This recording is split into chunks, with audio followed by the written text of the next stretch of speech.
Good morning, beautiful people of the internet, and welcome back once more to the Sunday Special Live. And we are joined by Helen, Chorley, Piotr, Rusinek, Adam, the G. Lawrence, myself, Jay Howard. Helen's back, looking stunning as always. Adam, how are you feeling today? What's going on? You're in London. I'm in London and it's freezing.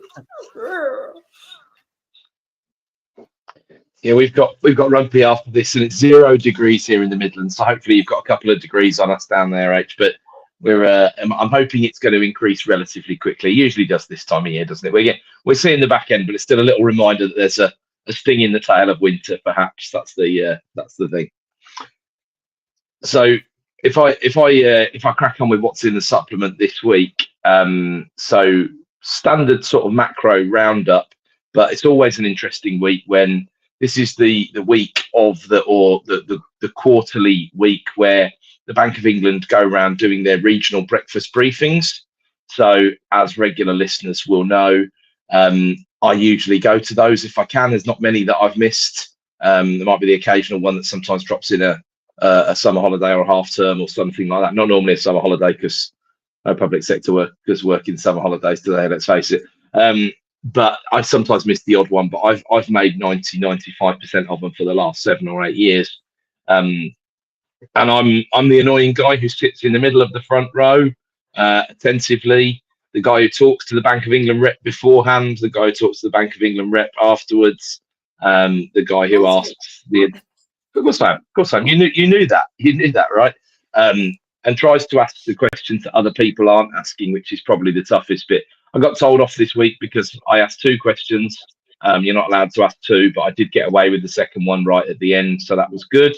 My first one was around my sort of soapbox around services inflation, because I'm concerned that everyone's sort of saying, oh, inflation's fine, because they're looking at the number, but really what they're not doing is do what the Bank of England happily are doing, which is to say, well, energy prices are coming down, so that means that ultimately they're actually deflating at the moment, and jolly good, because cheap energy means growth and productivity. So that's a massive help to the economy. And the current forward curves are showing a continuing drop in the price of gas, which helps a lot. We still make 40% of our electricity in the UK by burning gas, remember? So it's a big deal. It affects both energy prices that are key to us, apart from anything else. So that's massive. But of course, they can't keep deflating, and they won't keep deflating, because the costs of delivery are going to keep increasing, because wages are moving up quite so aggressively. So we do need to bear that in mind.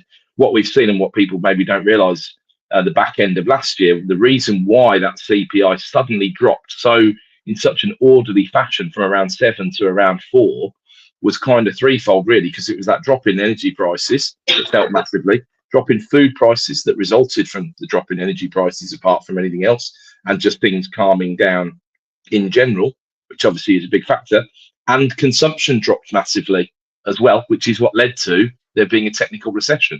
There just wasn't that consumption, especially in December, that a normal economy would have expected. And so that's why we're in that technical recession. Although, as I said last week, I'm not really thinking that we are in a proper recession by any stretch of the imagination. The USA used their right of veto, if you like, to erase their 2022 recession from their economic history books. And I said last week, I think they probably got that right, to be honest. And I think we should probably do the same if the press allow us to do so.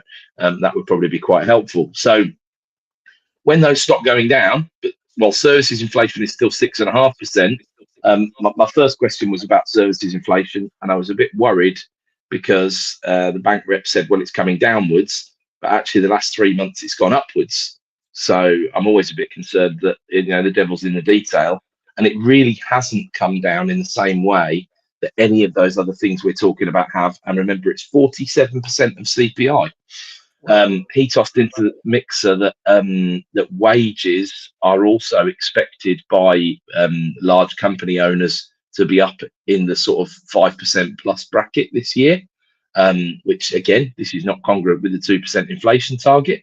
You could say people are still catching up on some of the hardships from sort of 2021, 2022, 2023, but that's not what the figures say. So that's concerning. Now, the second one was on the back of something he said, which I hadn't given a lot of thought to, which I always find disappointing because I try and give a lot of thought to everything, as you know. And it's about savings. And actually, savings are around about 10% at the moment, the savings ratio, which is high, right? Why is it high? Well, to put it into context, 2016 onwards, the savings rate was about 5%, roughly, lived between about 4 and about 6. 5% was about average. Then post-pandemic, it's kind of lived between 6.5. Now, during the pandemic, it went to 20% plus because you couldn't imagine anybody being more scared. And also, you cut off a lot of the stuff people want to spend money on. So why not save it? That was the real two big drivers. But when you take that blip out the graph, you really got three things going on for savings at the moment. Number one, people are still scared about wars and stuff like that, geopolitical situation.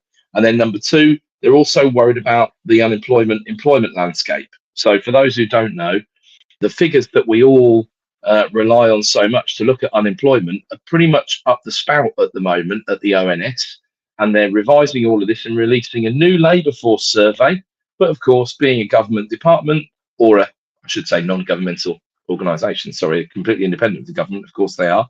Although, of course, the government appoint all the major people in the ONS, so how independent that is, you can decide for yourself. But that will be ready for September, I'm delighted to say. So that's only 7 months away. Not ideal when the Bank of England based a lot of their decisions on how the unemployment rate is doing. But I've got an but the other problem I have with all of that is I'm not convinced that unemployment is the way to go. As I've said before, you've got to look at employment, and then you've also got to look at ultimately what's going on with the inactivity rate, and sickness has been mentioned. And I've got some interesting takes on the whole sickness thing that I'll get into later on before I try to get us cancelled on YouTube, Facebook and LinkedIn. But I'll make it as objective as I possibly can, as I always do.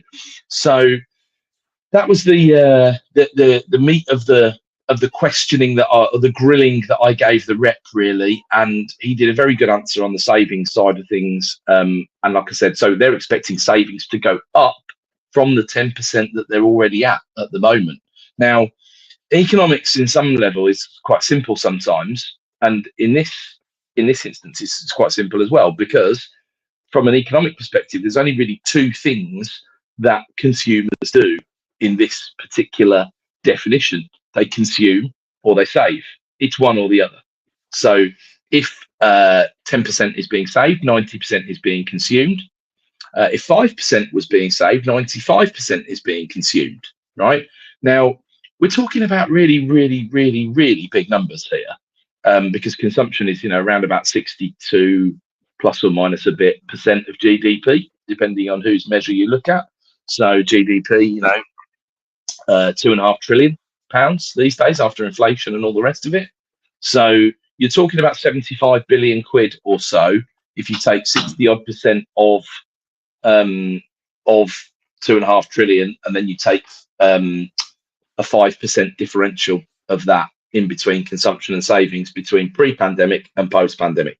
75 billion quid not spent. So what does that mean? Well, if you save it, it means there's interest these days, and so there's income tax on those interest rates, which is positive. But then also, if you're not consuming it, you're not spending it, what's the government not getting? It's not getting VAT, right? So 75 billion not spent, 75 billion VAT. I assumed about 90% of that would be liable to VAT, because VAT is liable to everything that's kind of discretionary, realistically.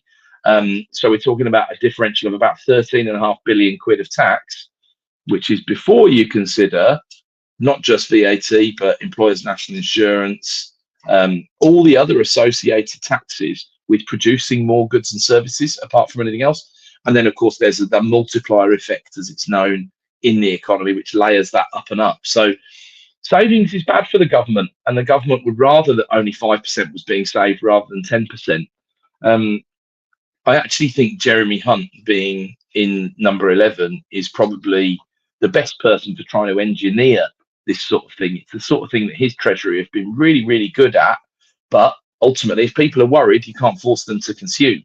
And if there's latent equity, which is an issue, some people see it as a tax position issue. There's lots of different issues that it creates, but if you can't tax it, then you've got to get the tax money from somewhere else, or the government's got to spend less. I mean, it really is as simple as all of that. So that's a problem that Jeremy Hunt may try and address once again when he gets to his spring statement. We're only 2 weeks away from the analysis of the spring statement. You'll be pleased to hear, which is going to be, let's face it, the current ruling party's last bullet in the chamber to have a go at even looking like they might have any chance of winning the next election. So that's where we are on that front.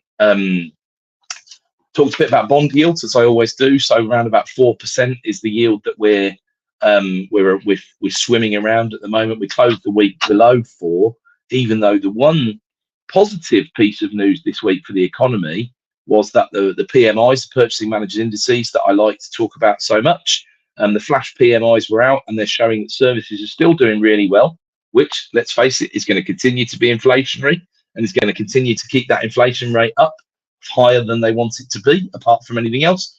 But it's a good sign for the economy, and it's a good sign for employment. And if we can't trust the employment figures because they're up the spout, we've got to really default to looking at the PMIs to see how well or not the companies say that they're doing, because we haven't got the same measuring issues with that one metric. So interestingly, employment itself is about 75% of the workforce as the ONS define it, which is 16 to 65, even though that's not the age at which education finishes anymore, and it's also not the age at which pensions start anymore. But there you go. They still haven't changed that one. I'm sure they'll get around to it in about 2028 because they're obviously quite busy. But that's where we're at, 75% employed. The figure before the pandemic was 76.2. So this 3.8% unemployment is a bit of a false dawn, because you've got so many more people inactive, on the sick list, etc., etc.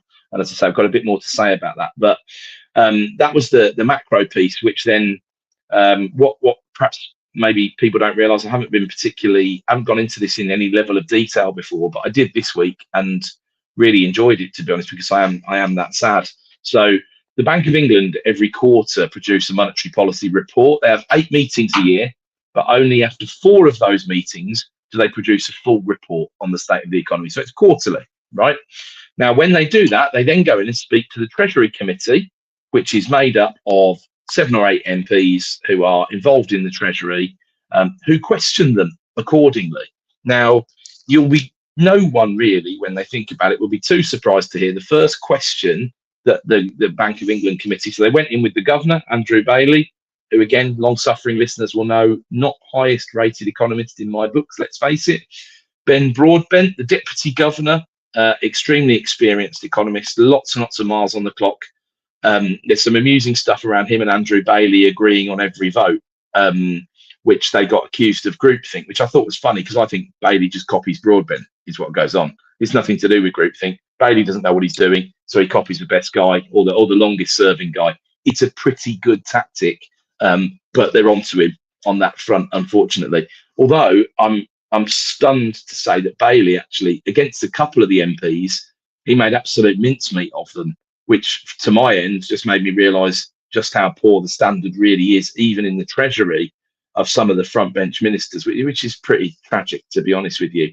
I'll get into that in a little shade of detail, but it's a 36-page long transcript, back and forth between the four members of the bank committee. So Bailey and Broadbent, deputy governor and governor, and then 2 of the externals. So one of whom, Swati Dhingra, is the only dove left on the committee. So she wants to cut rates. She's the one who voted to cut at the last meeting.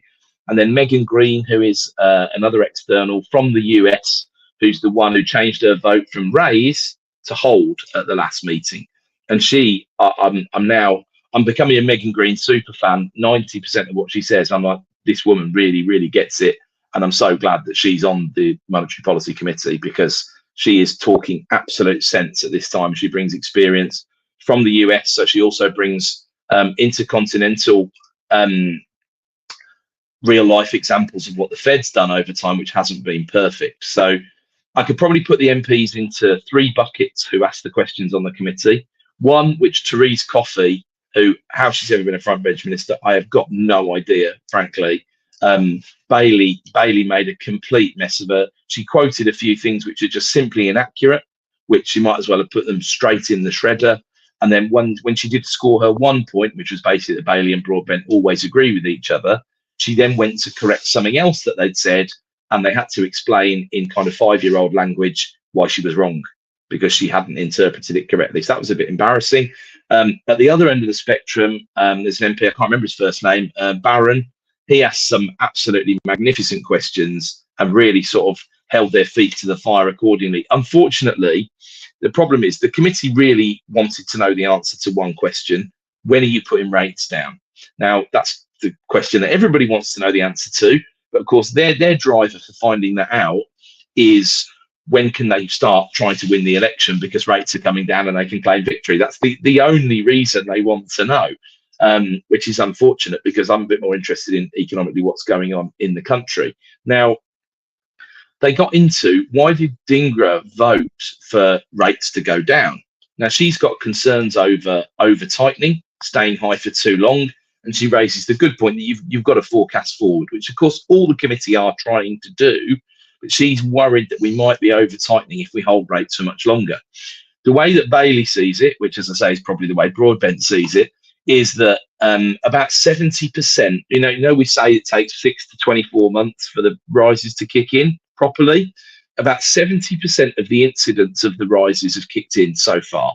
That's their best estimate. That's from 50% back in November. So it's nearly done all of its tightening job, but not quite. So there's a little undercurrent there of, if they were to put rates down, they're putting them down before they shouldn't have put them up so far in the first place. Now, where I strongly agree with Megan Green is she was a raiser back in September. And if you remember, the vote was 5-4. So Therese Coffey said, the committee's useless. You all agree all of the time. It just shows she hadn't even looked at the voting record, which is a bit of an embarrassment when you've got, you know, the most powerful central bankers in the land in front of you in a committee meeting. But September was 5-4 to the holders. Bailey and Broadbent were holders. Broadbent gets 2 votes, as I've said. Whereas the 4, including Megan Green, wanted to put the rate back up. And the reality is, if we'd gone to 5.5, we'd now be able to be looking at cutting at this point, right? But we didn't. We stayed at 5.25, which means we have to stay there for longer.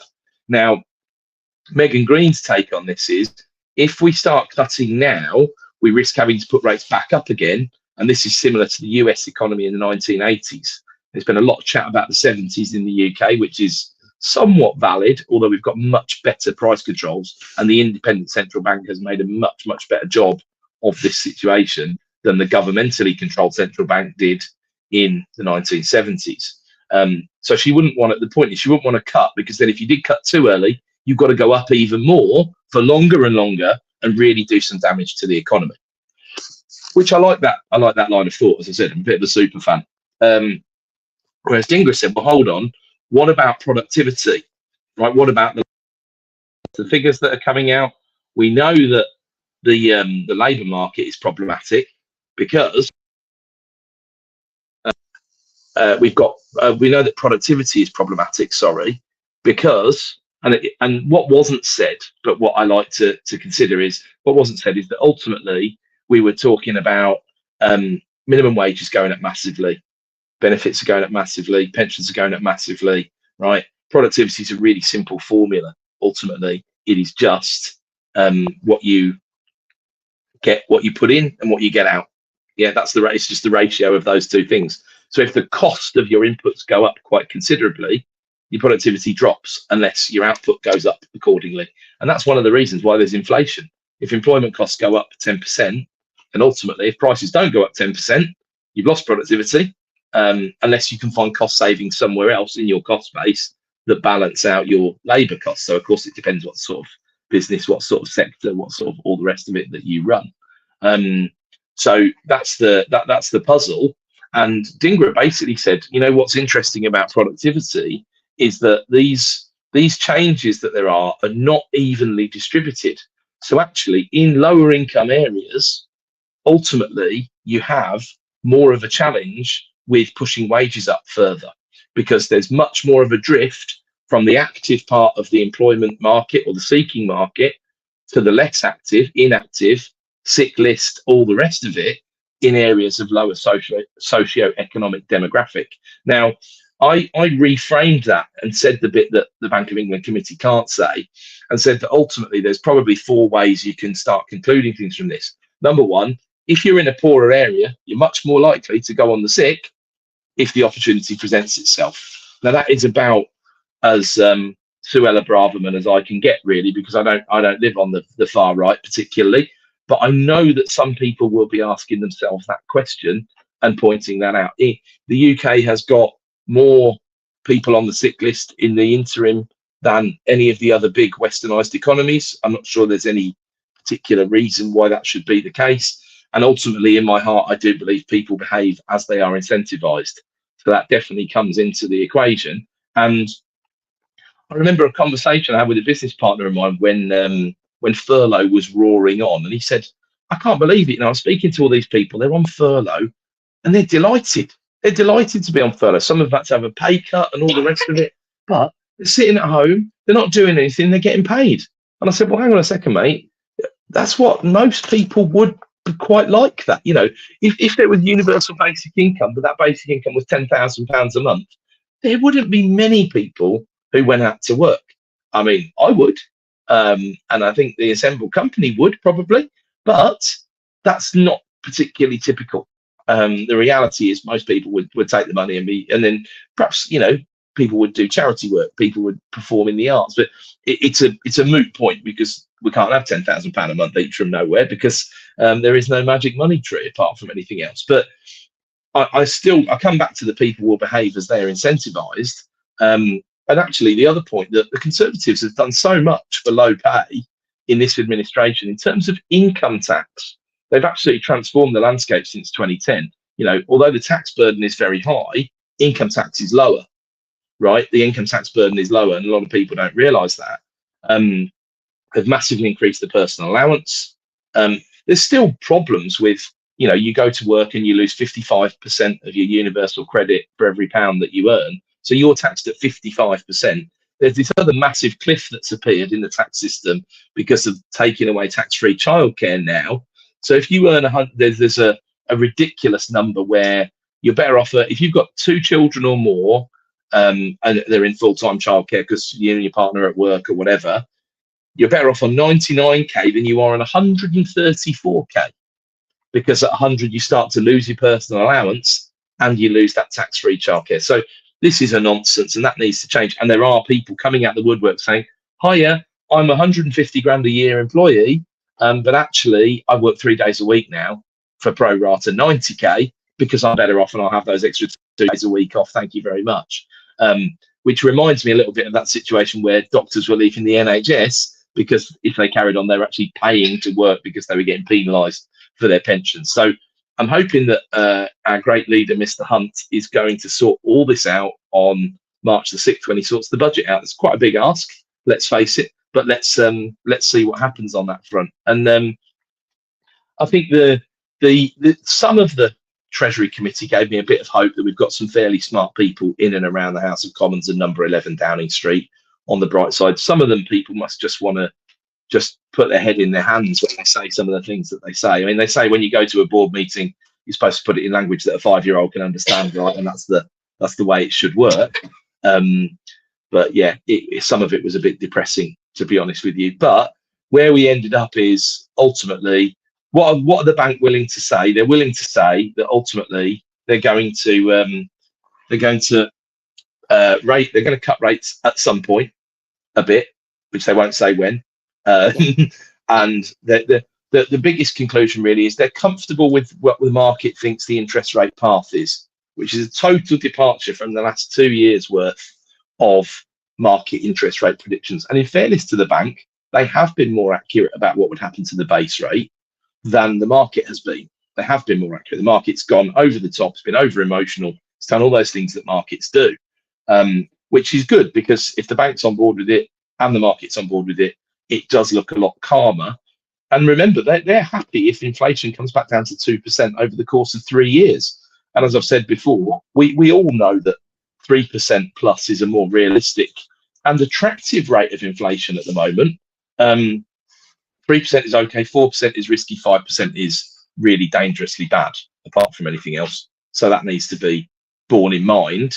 But I don't think the Treasury are too unhappy about 4% in reality. I think the government are quite chuffed with that. But at the moment, like I said, all they want to do is try and win the election, aside from anything else. So that's their big level of concentration.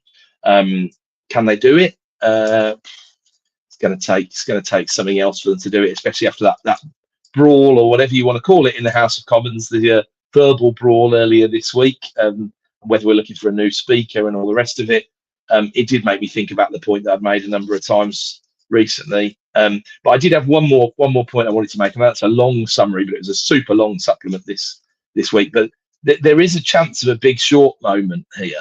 Not that I'm saying I think it's going to happen, because remember, in the Big Short, like Burry and everybody else, they know that the housing market's going to explode, because there are these time bombs in the system where promotional rates drop off and all the rest of it, right? So the point is, there's a big payoff number of bets and near certainty that it's going to happen. The problem is, when does it happen?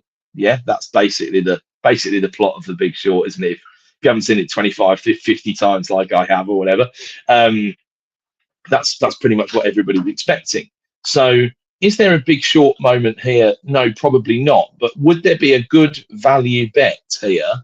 Potentially there would, because ultimately, precisely zero people, and I'm not saying that the Bank of England committee aren't thinking about this, but they're not talking about it, that's for sure. I understand why. But precisely zero people asked them in 36 pages of transcript, do you think rates might go up anymore? Right? Ooh. So the whole of the market, the whole of the world, the whole of everybody has basically said to themselves, we're definitely done with hiking here. Absolutely definitely done. Now, if I'm right with inflation and we stay pretty stubborn as we do, and then there's an event which is inflationary, what do you think is going to have to happen? Interest rates are going to have to go up, right? Now, the analysts who are, involved in this stuff and are obviously much better educated than I am in this department are saying there's a 20 to 25% chance of escalation in the Middle East, right? Now, not all of that escalation would lead to a major domino effect, but that's a big number, right? That's a significant live probability, yeah? I took a real rough guide and said, well, say roughly half of that led to us needing to put the rates up. Well, that means we've got a 10 or 15% probability at the moment of the interest rate going up again before it comes down, right, this year. Or if it waits 6 months and we've already started cutting, going down and then going back up, which, as Megan Green has already said, is pretty damaging stuff to do.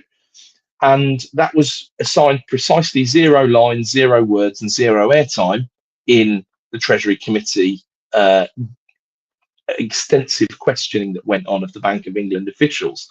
So no one's looking at that anymore. Everybody's got tunnel vision on the election, waiting to see when we're going to cut, because that will, and of course, listen, don't get me wrong, the first cut will make a massive difference, right? And I'll probably just round off by saying, so don't worry about that, but I'd imagine that's a probability of something around 10 to 15% at the moment. And I reckon if people were betting on it, they're probably getting odds of 60, 70, 80 to 1, rather than the sort of odds that would reflect the probability. So I can guarantee you there'll be some hedge funds out there who are loading up on those sort of outcomes, as the rest of the world has taken its eye completely off the ball with all of that. And that probably rounds that up sufficiently, and we can talk about something more exciting than 36 pages of the Bank of England being grilled by the Treasury, or not really being grilled, I would describe it as a light toasting, really. There are a couple of stretch questions, but Ben Broadbent's done, I think, 152 meetings now at the Bank of England, and I know, or was it? No, that was someone else, but I think he's done 120 plus anyway, and he's stepping down in June this year, and so there are 2 candidates to replace him. One who's been on the committee before, so I likened it to an international football team analogy. The one person who could take over has already got 54 caps, brings a voice of reason, looks a little bit dovish, which would be a fair balance for the externals at the moment on the committee. Wouldn't be a bad thing at all. The other one currently advises Jeremy Hunt and has been a public sector worker for the last 20 odd years. Now, far be it from me to suggest that Jeremy Hunt and his cronies might want someone who perhaps was a bit of an agent for the government in on the committee for the moment. But you've basically got a choice between someone who's uncapped and someone who's got 54 caps, appointed by the King based on the Prime Minister and the Chancellor's recommendation. So effectively, that independent committee, but put it this way, I'm having a fiver on the lady who's on Jeremy Hunt's advisory board right now, because I think that may be well what happens. And let's see, because 1 out of 9 doesn't swing anything, but it's still 11% of the vote, isn't it? So that's my tinfoil hat packed away once more for this week. But yeah, something between, you know, a lot of validation for what I already thought. I am concerned about where consumption is and what's going to happen with the savings rate and all the rest of it. That is going to depend on some external events we can't really worry about, but it could be a slightly tougher economy than maybe I thought. But the services PMIs are keeping me very buoyant on the other side of that. So, you know, there's an 85% chance, maybe 90% now, that we are already out of this recession. We've still got a month to go. We still need no major terrible events before the end of March, apart from anything else, just to cross that one out of the history books. And then on Wikipedia, it'll be the recession that never was, or whatever they want to call it. And that'll be a good thing for the country overall. We don't need a recession going into an election, but let's just hope that 10 or 15% probability of the interest rate going up still doesn't play out, because I think that would be that could be a real market bloodbath. Not property so much, but I think the financial markets would go into a really, and the stock market would really be quite concerned, because this really doesn't look on the cards to anyone at the moment. And the point is pushing your brain to think somewhere that you don't think is going to happen, but to assign it a probability and see what happens. That's drawing back around to the initial subject matter. Really, that's what I think good property development is like, that ultimately, isn't it? Because you need to see things for sites that other people haven't seen, and you need to manage those risks that are unlikely. But also what you want is small downside, big upside, especially when you've got planning involved. So that site where everybody goes, oh, you've got no chance of getting that. Well, how do you get that? Perhaps if you give this and that, you might get it. And do you think if they appoint the lady, do you think that would the kind of the damaging nature of, oh, you're compromising the independence of the Bank of England by appointing a favourite, do you think that would be damaging enough to stop it happening? No, I don't, because I don't think enough people would make enough of a fuss about it, Helen, because who apart from me writes about the members of the monetary? I mean, I don't get this stuff from anywhere else apart from reading the notes. You know, if you search Google, if you look on Reuters, if you look on Bloomberg, if you look on City, if you look on all the big dogs, they're not bothered about getting into this level of detail. Whereas I like to understand the oppo, and I want to try and do things that other people aren't doing to try and add a bit of value to the discussion. So I think you'll get a slight ripple. I mean, they've both got good pedigrees. It's not like you're buying Andy Carroll for 35 million quid when you're Liverpool or whatever it was, and it was a bit of a joke. It's just at this time, when Broadbent goes, the rest of the committee have not got that many meetings under their belt between them. And like I said, Bailey's going to need someone else to copy. So I'm not sure you want Bailey. Do you want Bailey copying one of Jeremy Hunt's advice team at the moment? It's not the best thing for the nation. It probably is the best thing for the Conservative Party, but there you go. And I'm sure, like, if someone is, like, if the government can influence some decisions on the interest rates, they'll definitely want to have that, especially before the election. And if they reduce the rates, that will impact directly people. And even if it impacts the economy badly, that's something to deal with for later on, and possibly by another government. So that will actually, they're like incentivized in so many ways to actually reduce the rates before the elections in any way possible. See, I personally think that Jeremy Hunt and Rishi Sunak won't give up, right, until they get to the election. They're not going to, they're pretty hard-headed. They're both entrepreneurial. You know, they've got serious business experience. They know that not everything goes well all the time, but they also know sometimes you can pull stuff out of the fire. Now, you know, I would say the betting markets are relatively in the know in terms of a lot of this stuff. But it was pointed out to me the other week that the betting markets have got a lot of the large major political events of the past 10 years pretty badly wrong. Brexit, for example, Donald Trump getting elected. I remember he was given about a 22% chance before the election took place. I mean, literally the day of the election, and obviously he won. Yes, it was close, but I remember I stayed up all night trading the market for Brexit and Remain, and just as it started, before the Sunderland result came in, which was the big temperature taker, as it always is in a general election, because Sunderland, for whatever reason, want to get their 5 minutes of fame and get their vote, get their count in first, and it's a pretty good bellwether of what the North are going to do, apart from anything else. And it was a 91% chance that Remain would win and a 9% chance that Brexit would win. And that's why it was such a big shock. So perhaps we can just ignore almost what the Labour Party are doing, but you can't ignore the by-elections. Now, whether the tactic of we're not really trying in the by-elections at the moment and then we're really going to try hard at the general election is going to be enough, I don't know. Whether any kind of Labour rebellion around Gaza or not, although obviously events in the Commons this week have changed all that again. Labour seem to be doing a few things relatively right, but I think the overall, it reminds me a little bit at the moment of the Theresa May campaign when she battled Corbyn in, was it 2017? I think it was. So Cameron had gone, and there was an election, May versus Corbyn, and all they did really was keep May out the spotlight, stopped her from saying anything because they thought, look, this guy's going to beat himself. And then if you remember, it was a really weak election. It was a weak turnout. They only were able to form a majority government by a coalition with the DUP, who they had to effectively bribe with, I don't remember, but it started with $1 billion or so, didn't it? And then there was a bit more over time. And then that was a complete difference to Boris, who came out in 2019, gunslinging, guns blazing, and absolutely beat Corbyn into a cocked hat and won with an 80-seat majority. And at the moment, Starmer looks more May than he looks Johnson on that front, although politically he looks similar enough to Sunak for that to be lukewarm for anybody. And is anybody still angry enough about COVID, angry enough about the way that Number 10 did the cheese and wine thing, angry enough about they might well be angry enough with the state of the NHS. And if you were really, really fair, you'd probably not blame 100% of that on the Tory party, because post-pandemic, there will be health services struggling. But you've got to look at what health services worldwide are doing and how they've rebounded since the pandemic as well, in order to get an objective picture. And I'm not a Tory party apologist by any stretch of the imagination, so please don't think that I am. They really haven't been very good. But there are other factors at play. And I think there are, what's the man or the woman on the street saying? I think they're saying, the problem is, how different are they and how excited can I get about Keir Starmer's Labour Party at the moment?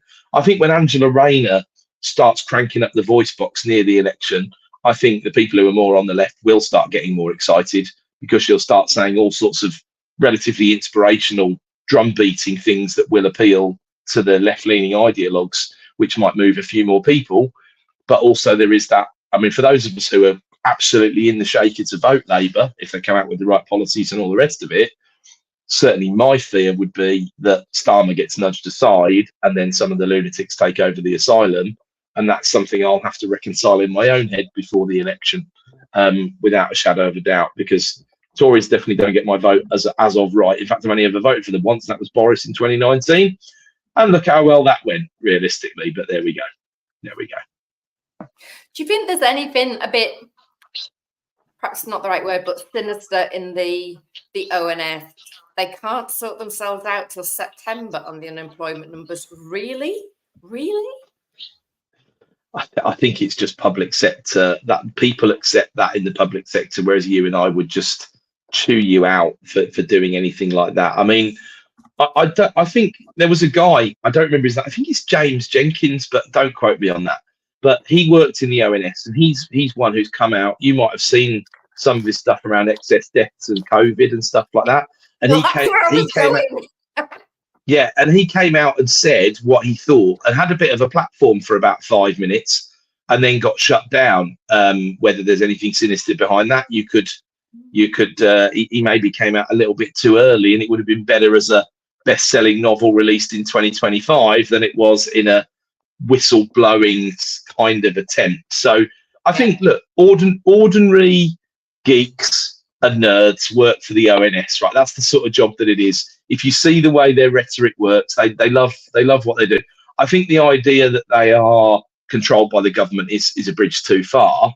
And I think that I don't know who it would favour by messing this up so badly, Helen, but I do know that if you remember, I had several soapboxes I stood on during the pandemic, and one of them was that the biggest, and I would say this because I'm an economist, right?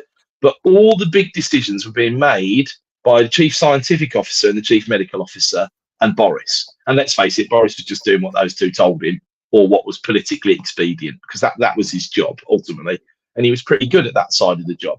So everything was controlled by people who don't, for a living, truly manage risk, right? Yeah. And who react to stuff. Yeah. Of course, it was important they were at the table, but where was our chief statistician from the ONS, for example? Well, unfortunately, he's someone who was about 183 years old, again, government appointed, who, by all accounts, from what people say, likes a bit of a drink too much in the afternoon. So that's not ideal, and he wouldn't have been very good at a 5 o'clock briefing, although he probably would have been as good as Boris was, and he would have been good at the cheese and wine afterwards.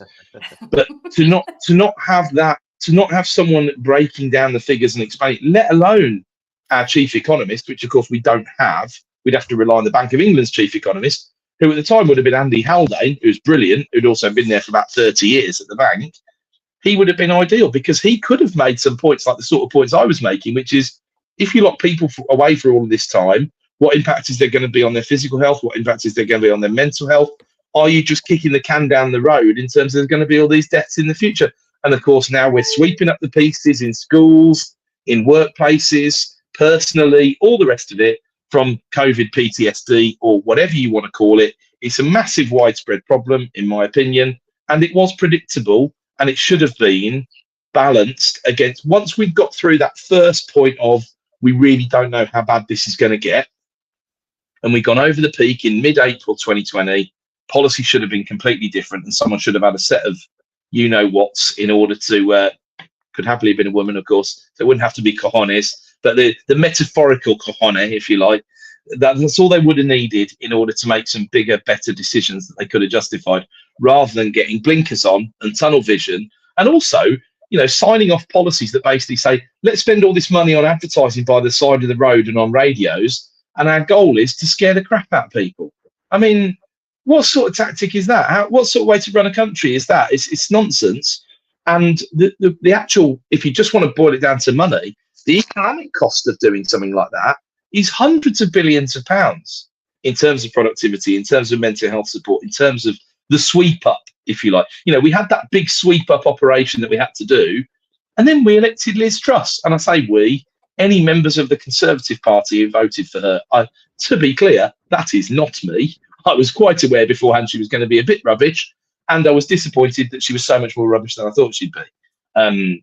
But that sweep up operation then had to take place as well, on top of the sweep up operation that was already taking place, on top of a war in Ukraine and all the other factors. So, it's been a messy few years to deal with. Boris probably had more bad stuff to deal with than anybody else did, but of course he then jogged on at pretty much the first opportunity, or he sacked himself because constant lies and all the rest of it you can't seem to get away with in the end, because there's 50 people waiting to stab you in the back when you're at the top of the tree, especially in the House of Commons at the end of the day. And if anybody hasn't seen the ONS, the excess deaths, basically what they've done is they're fiddling with the baseline, which completely distorts the reporting of those numbers now. How very convenient. It's a terrible thing, because I've got a bit of an alternative viewpoint on this, really, because the thing that drives me mad is that it's actually impossible. I try and make it as simple as I possibly can, as in the way that I see it, right? There are two ways. There were two. Yeah, here's Margot Robbie in the bath with a glass of champagne. Yeah, I can't do that for you, Piotr. I'd love to, but I can't. But I really think there's probably two things to consider, right? Number one, COVID itself and what actual impact that had on people's health, right? In terms of people who had it, long COVID, all the rest of it. I've been fortunate that I've known I know a few people who passed away, unfortunately. I don't know many people who are still suffering with long COVID. but by all accounts, it is still a significant thing. How much of that is people self-certifying or coming up with the right symptoms? Again, I know that's a controversial thing to say, but we don't know. But it's still hundreds of thousands of people, if not millions, right? Many of whom are on the sick list in full-time employment age, the age of the 16 to 65 age bracket, right? So COVID would have had an impact if we'd done nothing in terms of the longer-term people's health, right? But then the COVID reaction, which you probably then got split into two things. Number one, the vaccine, and then number two, the lockdown and the associated cultural shifts in all of that, right? So how can you ascribe, now there's always was going to be a shortening in lifespan, for example. We haven't seen loads in the papers about that, but we've seen a bit. So average lifespan was always going to drop when the pandemic happened, because ultimately lots more people died than otherwise would have died. How long does it take to come back and all the rest of it? And then how much of that is then impacted by COVID sponsored or COVID response sponsored impacts? Do you see what I'm saying? So it's kind of like I've got these three buckets in my head, and the ONS and no one else, quite frankly. Probably, I don't know if you ever watch his channel, Helen, but there's a chap called John Campbell who is a PhD nurse and an educator, and had a YouTube channel which I think had about 10,000 subscribers before the pandemic. He's now got about 2.5 million, and he's very, very good because he's someone who he's changed his position, and let's face it, the facts that everyone was presented with changed, so he changed his mind, and that's always a good sign. Two, he doesn't have an agenda. He's not trying to sell you a course at the end of it or all the rest of it. He's genuinely interested in discussing this stuff. And he very early on was talking through everything with he cares about what the truth is. And he knows that at the end of the day, beyond all of this, the COVID inquiry was a mess, wasn't it? It was a mess. I mean, it was quite funny with some of the language that was being used, especially when Dominic Cummings was in there, but it's achieved nothing. It's spent, tens of millions of pounds more, if not hundreds of millions. No one was even put in jail for the 2008 financial crisis. No one's going to be put in jail on the back of this. This is how these things work. I think the only thing we can really do is say, well, I learned a lot more about myself during that whole thing. And my goodness, I learned a lot more about how the government is willing to operate and trying to get a job done, a lot of which I don't like very much at all. So we probably also all learned, although some of us already live outside of the UK, as well, of course, where we might go if the similar thing is to happen again. Because the way we responded was pretty chuffing poor compared to the way that a number of other places responded, let's face it. There's a comment on LinkedIn, actually a question that for some reason didn't go through, but I'll just read it out. Hopefully I will put it out here as well.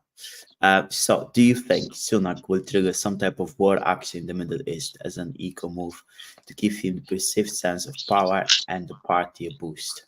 And then the follow-up from this, like Cameron aiming and training the Syrian rebels to start the war or taking out Gaddafi? That's a big possibility, right? I mean, wow.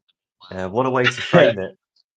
Yeah, I think not as an ego move so much, but as a tactical electioneering move, maybe, because there's nothing like staying in power like a good old-fashioned war. So especially I don't know if it would be ego as a minister, right, of foreign affairs. Exactly. Yeah. He's well, let's face it, Cameron's enjoying that the last thing he ever did in international politics was not, flake out like a complete lemon, isn't he? And he actually looks and sounds like the statesman that it's a pretty good appointment, to be honest, actually, because he is a heavyweight politician. He's not someone who I've become more and more a fan of Rory Stewart over recent months and weeks, because he just shows an incredible amount of balance on his podcast with Alistair Campbell, The Rest is Politics. I really enjoy listening to him. I've been listening to his ebook as well. It's not that easy to make it onto my Spotify playlist these days. There's quite a lot of stuff on there. So I've been enjoying it quite a lot. And he describes Cameron as someone who thought he knew best when he runs he didn't say this because Rory Stewart's a lot more eloquent than I am, but basically someone who thought he knew best and just changed things to suit himself and didn't really listen to the party line and didn't really bother with with taking in other people's opinions and things like that. Now that's quite a dangerous person to have as PM, but it's not a terrible person to have as Foreign Secretary, because he has got the nous, he has got the knowledge, he has got the gravitas. If you remember when Boris was Foreign Secretary, I mean, people were laughing at us. You know, they were laughing at the United Kingdom. They're not laughing, although Cameron's got a reputational cleanup to do in terms of Green Seal and all the rest of it. He's actually pretty decent operator, I think. So I don't think Sunak would be ego, but it could easily be strategic in terms of anything that helps you hold on to 10 Downing Street. But look, the days when the UK leads the world in any, and this is the thing that grinds my gears about the whole Gaza thing and the whole everything else, we're just not that important anymore, and we're not putting any meaningful pressure on people. Our army is a joke in terms of its numbers. You know, if we were, I watched on the plane, I was on the plane last week, and I watched Darkest Hour with Gary Oldman as Winston Churchill. I've never seen it before. Enjoyed it a lot. My favourite bit was when he got on the tube. When he got on the tube and he talks to the people, and I was like, now that's a great way of doing things, to take the temperature of the nation, because that was the most moving part in the whole film for me, because it's like that British spirit of, we will never surrender. We'll never surrender to the fascists. This is what we've got to do. And it stopped the flakes in Churchill's war cabinet at the time influencing Churchill, because they were all going to resign and blah, blah, blah, to do the right thing. But it just made me a bit sad, really, as well, because in 70 years, we certainly have not moved on particularly far in terms of our world dominance. So I have a big problem with the fact that we pick and choose the wars or positions that we're going to take on. If we're lucky, it might be arbitrary grounds. Some of it is obviously to do with geography. A lot of it's to do with self-interest one way or another. And some of it's to do with racism, quite frankly, and undercurrents of racism, anti-Semitism, things like that. I really dislike that quite strongly. And so I find it difficult to necessarily balance a lot of these geopolitical arguments, because there's no equivalence. There's no moral equivalence. There's just what you think because you're on one side or the other of a political divide. And I think that's fundamentally wrong. I actually think, although I've said that, James O'Brien, who drives me a bit mad, really, because he can be a bit lily-livered, has taken a pretty good position, certainly in the early stages of the Israel-Gaza thing, because ultimately he's been correct to highlight the tragedies on both sides. He's called out the anti-Israel, let's be generous and call them anti-Israel people who've rung up and straightened them out and all the rest of it. But he's also called out the abject defenders of whatever Netanyahu wants to do accordingly, equally on both sides, which is a really difficult line to take.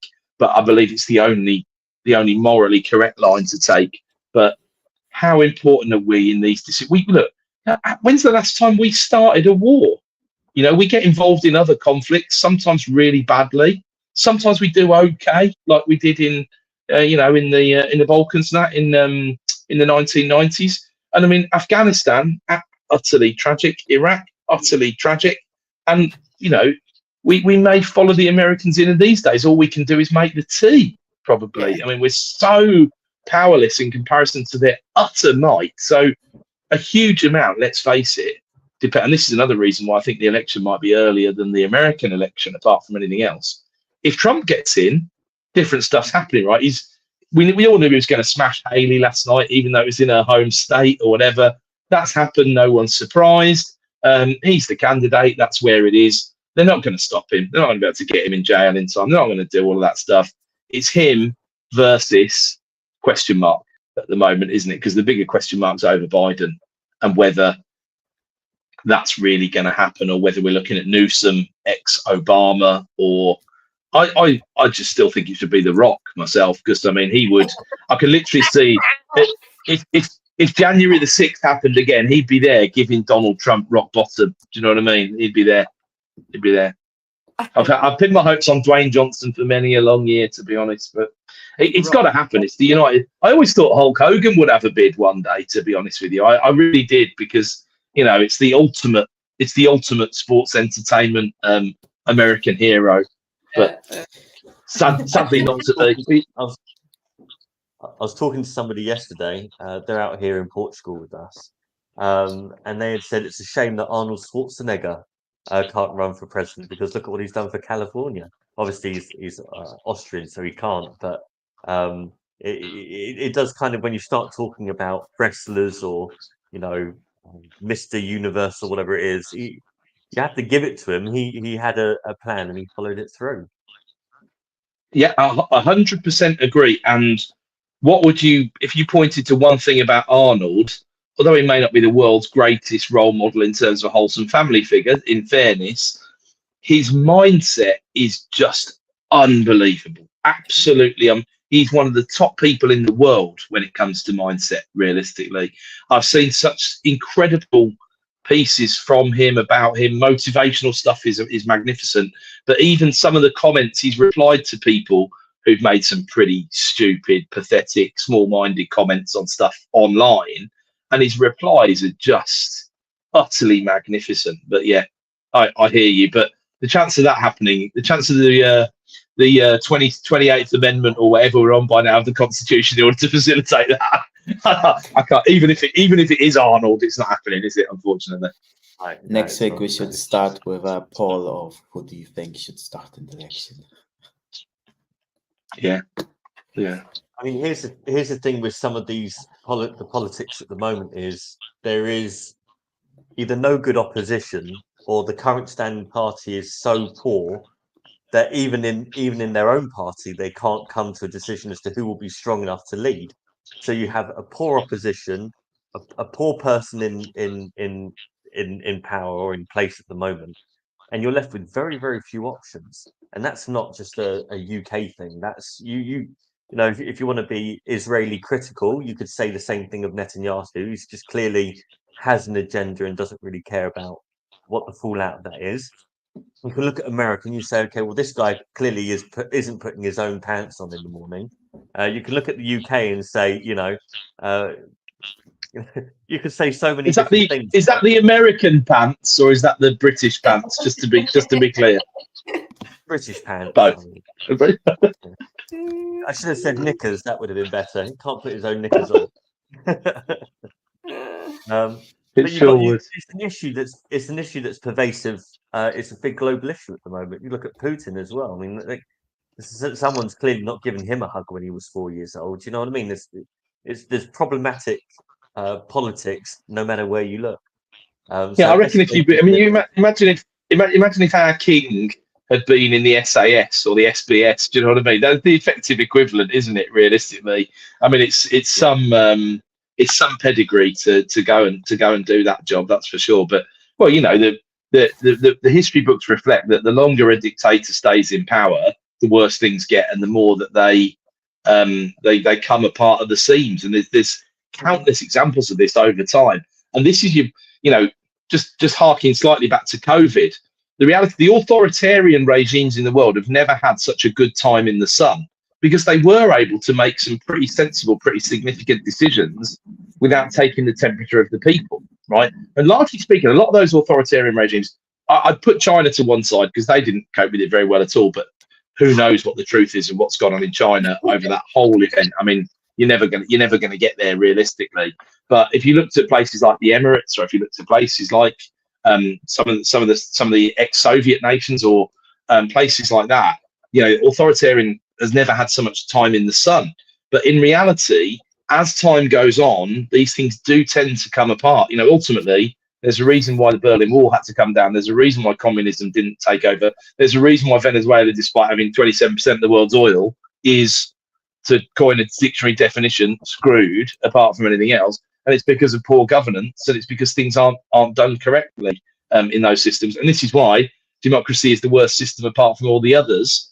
But actually, meritocracy and the way that Dalio frames his philosophy and the way that he's run Bridgewater and all the rest of it is absolutely the way forward. But you can't. I'm not suggesting we move to a meritocracy in this country. In many ways, the Etonians would say we already have a meritocracy. But as Jay's already said there, the cream just doesn't rise to the top anymore. The cream's getting stuck by some kind of filter, and nobody wants to do this job. And in a world of online abuse and much, much more remuneration for doing other things elsewhere, you're just not going to get anywhere near the best people anymore. You're going to get a smattering of good people. You're not going to find 650 people in the UK who are women, good and true men and women who are going to do the job, because they don't exist. There's probably 60 of them, if you're lucky. Incentivization again, isn't it? It's less hassle, more money, more rewarding elsewhere. If the Lords has got the Lords has got some good people in it, but it's also got a load of people that the Lettis has put in because that was her right to do that, which again is something that should have been absolutely backhanded away. And again, something that really annoys me about Sunak, because you should have had the strength to say, we need to. Why isn't he coming out criticising that sort of thing? Because he wants to put some people in of his own who are doing him favours at the moment. This world needs to change, right? It needs to change because it's not the way forward. Get in there on merit.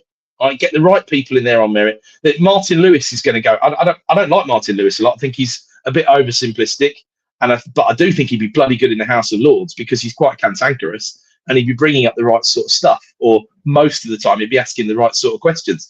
Those are the people we want in an unelected second chamber. Not I worked for Liz for 4 minutes while she was the Prime Minister for 45 days, 15 of which she was on furlough because she was such an embarrassment. Yeah. It's nuts, and for them to have the same number of votes is fundamentally ridiculous. But the system, this is like any long-standing government has this problem, because the authoritarians, you can say what you want, and we might have had, I don't know, lost count, 6 prime ministers over this Conservative administration, have we? Is that the total?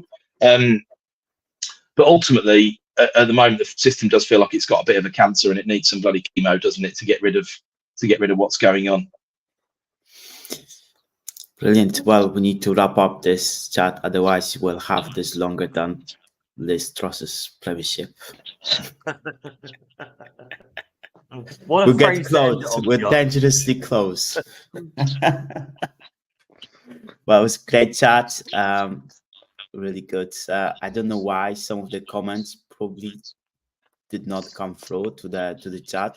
So if we see those on social media and other places where you guys watched and that left comments, we'll respond. And yeah, thanks for watching, tuning in, putting questions in, and we'll see you guys next week. Thanks everyone. Have a great weekend.